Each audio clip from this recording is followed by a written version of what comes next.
Welcome to Kalaimani kitchen. இன்னைக்கு ஒரு sweet variety தான் செய்ய போகிறோம்.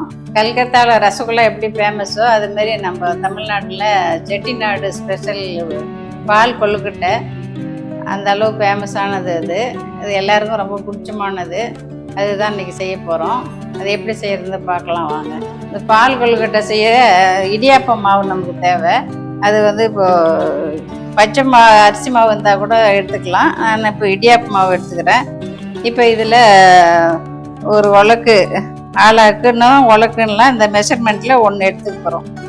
அது மாவு பிசையத்துக்கு நமக்கு சுடுதண்ணி வேணும். அது நம்ம இப்போ கொஞ்சம் சூடு பண்ணிக்கலாம். நல்லா கொதிக்கிற தண்ணியாக வேணும். இது நல்லா தண்ணி கொதிக்கணும்.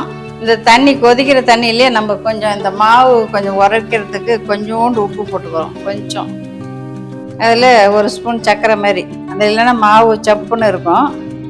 அதுக்காக இதிலே போட்டு கலந்துக்கிறோம். தண்ணி மிச்சமாக கூட வச்சுக்கலாம். நம்ம இதில் கொஞ்சம் கொஞ்சமாக ஊற்றி தான் கலக்க போகிறோம். அதனால இது தண்ணி மிச்சமாக இருந்தாலையும் ஒன்றும் பிரச்சனை இல்லை. அப்புறம் நிறுத்திக்கலாம். இந்த உப்பும் சர்க்கரையும் கரைஞ்சி வரட்டும்.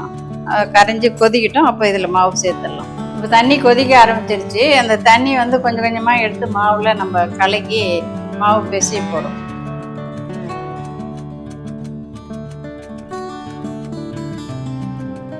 கொழுக்கட்டுக்கெல்லாம் மாவு பிசையும் இல்லை, அதே மாதிரி தான் இதுவும்.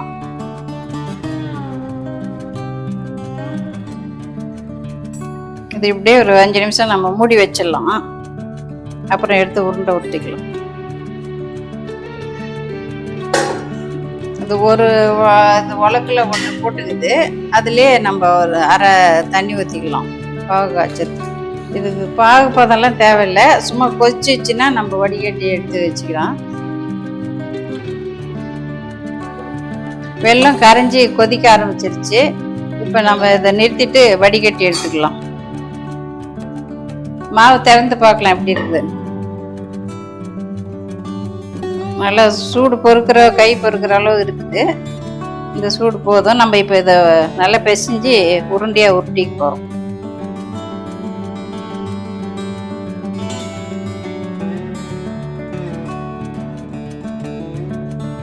ஒரு சின்ன உருண்டையாக எடுத்துட்டு கையில் கொஞ்சோண்டு நெய் தடவிக்கணும். வெடுப்பு இல்லாமல் நல்லா ரவுண்டாக ஊற்றிக்கணும். இந்த மாதிரி ஊற்றிக்கணும். இதை நம்ம ரவுண்டாகவும் போடலாம், நீட்டமாகவும் போடலாம், இந்த மாதிரியும் போடலாம். அதுமாரி எல்லா உருண்டையும் உருட்டி வச்சுக்கலாம். மாவு பூரா உருட்டி வச்சுக்கலாம். மாவெல்லாம் உருண்டையாக உருட்டி வச்சுருக்குறோம். இப்போ அது வேக வைக்கிறதுக்காக நம்ம தண்ணி சுடு தண்ணி கொதிக்க வைக்கிறோம். இந்த மாவு எடுத்த இதுலேயே 2 ஊற்றிக்கிறோம் தண்ணி. நம்ம இது மாவுல தண்ணியிலே வேக வைக்கிறோம். ஒரு சிலர் இட்லி பாத்திரத்துல தட்டில் வச்சு வேக வச்சு அப்புறம் போடுவாங்க. ஆனால் இது வெந்து வரும்போது இந்த தண்ணியிலே வெள்ளத்தோடு சேர்ந்து வரும்போது இது டேஸ்ட்டாக இருக்கும். அதனால் இந்த மாதிரி செய்கிறது.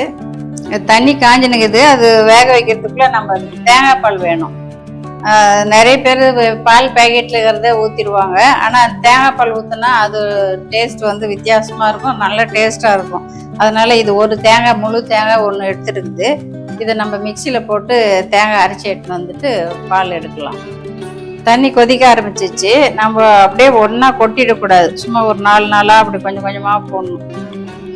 கொஞ்சம் தீ குறைச்சிட்டு கொஞ்சம் கொஞ்சமாக போடணும். அது வெந்துச்சுன்னா அப்படியே வெந்து மேலே வந்துடும். ஒரே அடியாக போட்டால் இதாகாது.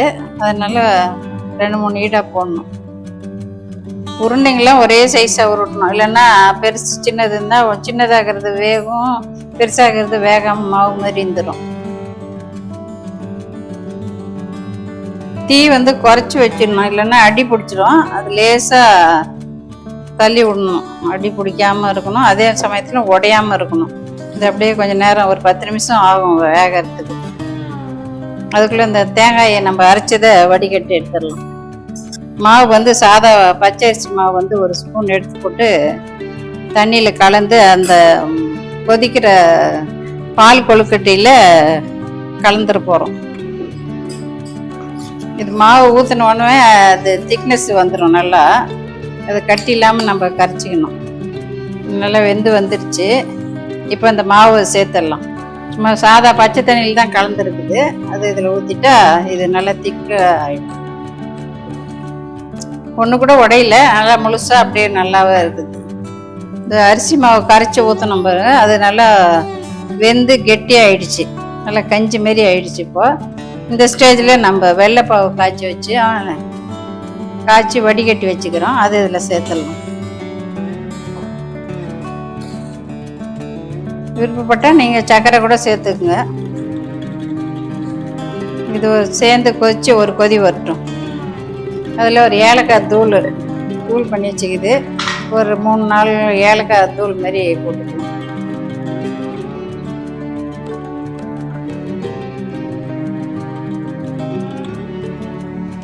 அது வெள்ளைப்பாவோட அந்த அரிசி மாவும் சேர்ந்து நல்லா கொச்சிச்சு. இப்போ நல்லா அந்த பால் கொழுக்கட்டெல்லாம் ஊறி போயிருக்கும்.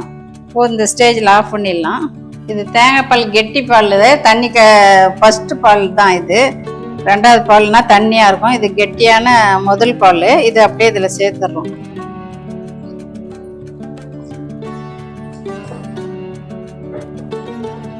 நல்லா வாசனையாக அந்த வெல்லமும் தேங்காய் பாலும் ரொம்ப ஜோராக இருக்கும். அதில் ஒரு சிட்டிகை உப்பு, அரிசி மாவு தேங்காய் பால்லாம் போட்டுக்கிறோம்ல, அதுக்கு சேர்த்ததுக்காக கொஞ்சம். பால் கொழுக்கட்டை ரெடி ஆயிடுச்சு. இது ரொம்ப நாளாக பிரியங்கா அவனுடைய ஃபேவரட், இது செஞ்சு கொடுங்க ஆண்டின்னு கேட்டிருந்தேன். அப்படி அதுக்காக தான் செஞ்சிச்சு. அது இப்போ பிரியங்கா டேஸ்ட் பார்த்துட்டு சொல்லுவோம். அப்படி நான் ரொம்ப நாளாக கேட்டுட்டே இருந்தேன் ஆண்டியை பால் கொழுக்கட்டை செஞ்சு தர சொல்லி. சூப்பராக இருக்கு. நீங்களும் ட்ரை பண்ணிட்டு எப்படி இருக்குன்னு கமெண்ட்ஸ்ல சொல்லுங்க. இதே மாதிரி இன்னொரு வீடியோவில் வித்தியாசமான டிஷ்ஷோட உங்களை பார்க்குறேன். பாய்.